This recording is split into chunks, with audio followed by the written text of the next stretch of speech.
তোমার আমি যেটা ভাবতেছি খাওয়া যাবে বুঝছো খাওয়ার জন্য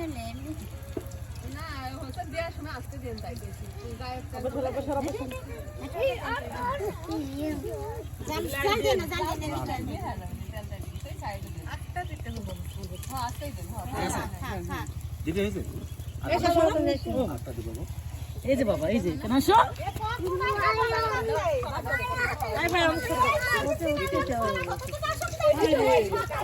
আরে না হলে আমি খাবো কাঁচা আছে না